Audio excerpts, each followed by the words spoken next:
Imagine you are sick. You do not know exactly what you have, but you feel something is wrong inside your body. Then the government shows up. Doctors appear in white coats, with official documents, with an offer that seems too generous to be real. Free treatment, food, transportation, life insurance. Everything paid. Everything guaranteed. All you have to do is show up to your appointments. All you have to do is trust. And you trust. Of course you trust. They are doctors. It is the government. Why would you not trust? Now imagine that behind that agreement there is a lie. Not a small procedural lie, not a bureaucratic omission. A deliberate lie, carefully planned, sustained for decades by some of the most educated minds in the United States. While you were showing up to your appointments, while you were taking the pills they gave you, while you were sleeping believing you were being treated, the disease was advancing. And the doctors knew. And they did nothing. Because the goal was never to cure you. The goal was to watch you die. This is not science fiction. This is not a horror movie script. This happened.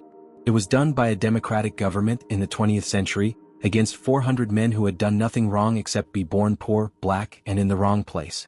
Welcome to the Tuskegee Experiment. To understand what happened in Tuskegee, you need to understand the context. We are talking about the early 1930s in the state of Alabama in the American South. The South at that time was a place of apartheid. It did not use that word, but that is exactly what it was. Legally enforced racial segregation, openly practiced violence against black people, lynchings that happened frequently and without consequence for those responsible. A black man in Alabama in 1932 was worth less than the minimum. He could not sit on the same bus as a white man. He could not use the same bathroom. He could not vote. He could not expect equal treatment from any institution of the state. Within that context, the United States Public Health Service launched a study. The official name was the Study of Untreated Syphilis in the Negro Male. Look carefully at that name. They did not even try to disguise it.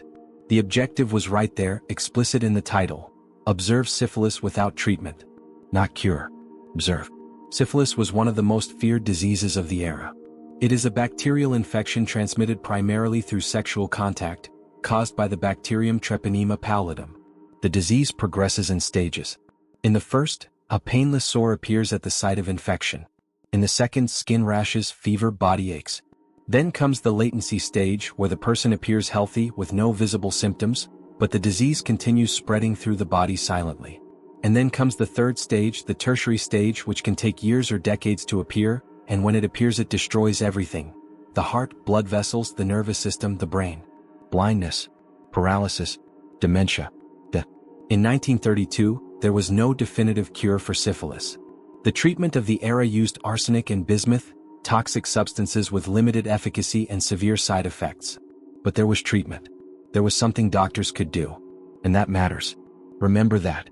The researchers chose Macon County, Alabama. They chose it because it was a county with a predominantly black and extremely poor population. They recruited 400 black men who already had syphilis and another 200 healthy men as a control group.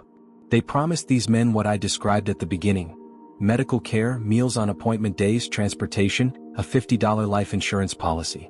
For men living in absolute poverty, that was an offer that was very hard to refuse. What they did not tell these men was the real diagnosis. They called syphilis bad blood, a generic local expression people used to describe all kinds of illness. The participants did not know they had syphilis. They did not know the study was about syphilis. They did not know they were guinea pigs. The study was supposed to last 6 months. 6 months of observation, data collection, analysis. That was the original plan. 6 months became 40 years. 40 years. From 1932 to 1972, the government of the United States kept this experiment running. And over those 40 years, the world changed in radical ways. World War II happened. The United States fought against Nazism, against regimes that were doing exactly this kind of human experimentation. The Nuremberg Tribunal in 1947 created an international ethical code prohibiting medical experiments without consent. The United States signed that code. It did not matter. In 1947, something even more significant happened: penicillin. Penicillin became the standard treatment for syphilis. Effective, relatively safe, widely available. One injection could cure the disease that had been consuming these men for years. Just one injection. And the doctors running the study knew that. They knew it since 1947. And they chose not to administer the treatment.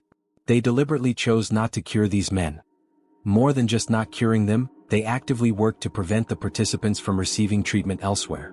When World War II created mass syphilis screening and treatment programs, the Tuskegee researchers contacted local authorities and military draft boards to ensure the study participants were not included in those programs. When local doctors and clinics could have treated these men, the researchers interfered. They were protecting the disease. They were protecting the experiment. Think about what that means in practice. A 30-year-old man enters the study in 1932. He goes to his appointments, takes the placebo pills they give him, believes he is being cared for. The years pass. He grows old. The syphilis advances silently through his body. In 1947, the cure exists. He could be saved. But nobody tells him that. Instead, the doctors keep noting the progression of the disease in his medical records, perform lumbar punctures to collect cerebrospinal fluid, conduct autopsies on those who die to examine the damage caused. He goes to appointments for 25 more years. He dies from complications of syphilis sometime in the 1960s, having never known what he had, having never known he could have been cured. This happened. With real people. With names. With families. Over the decades, some researchers raised internal questions. There are records of discussions inside the Public Health Service about the ethics of the study. But the experiment continued. The institutional logic was stronger than any individual scruple. The study had accumulated data. It was a unique experiment in the history of medicine. Stopping it would mean wasting all that investment. And the participants already had syphilis. And syphilis without treatment needed to be studied. There was always a justification. This is how institutionalized cruelty works. There is no single villain with an explicit face. There is a structure. There is a bureaucracy. There is a succession of people making small individual choices, approving budgets, signing forms, writing reports, each convincing themselves that the moral responsibility falls on someone else, on the system, on the circumstances. No doctor woke up in the morning thinking they were a monster. Each had a narrative that made what they were doing reasonable inside their own head. In 1969, a committee reviewed the study and recommended its continuation. In 1969, the civil rights movement had already changed American law, formal segregation had been struck down, the world knew what Nazism had done in the name of science. And a committee of American doctors voted to continue the Tuskegee experiment. The study only ended because one man decided he could no longer stay silent. Peter Buxtun was an investigator with the Public Health Service. In 1966, he wrote an internal memorandum expressing ethical concerns about the study. He was ignored. In 1968, he wrote another more formal memorandum. He was called into a meeting where specialists explained to him that the study was scientifically necessary and that the participants were of low social class with advanced syphilis, an implicit suggestion that their lives were worth less. He continued to be ignored. In 1972, Buxtun passed the study documents to a journalist named Gene Heller at the Associated Press. On July 25, 1972, the story was published. The next day it was on the front page of every newspaper in the country. The public reaction was one of horror. Congress opened investigations. The study was immediately shut down. But the shutdown did not erase what had happened. Of the 400 men recruited with syphilis, only 74 were still alive when the study ended. 28 had died directly from syphilis. 100 died from complications related to the disease. 40 wives had been infected. 19 children were born with congenital syphilis. In 1973, a class action lawsuit was filed on behalf of the participants and their families. The settlement was $10 million, distributed among the survivors and heirs. The government also committed to providing free medical care for survivors and later extended that commitment to affected wives, widows, and children. But the deepest damage was not medical. It was the destruction of trust. For decades after the Tuskegee scandal, research showed that Black American communities displayed significant distrust toward the healthcare system, toward medical research, toward vaccination programs. That distrust has a real cost. It has a cost measured in lives. In 1997, 25 years after the scandal came to light, President Bill Clinton gave a formal speech at the White House with survivors of the study present. He apologized on behalf of the United States government. He said what had been done was shameful and wrong. He said the nation had acted badly. There were 8 survivors still alive that day. 8 men who had entered a study believing they would be helped. 8 men who had carried for decades the consequences of a systematic lie. They were old. Some needed wheelchairs.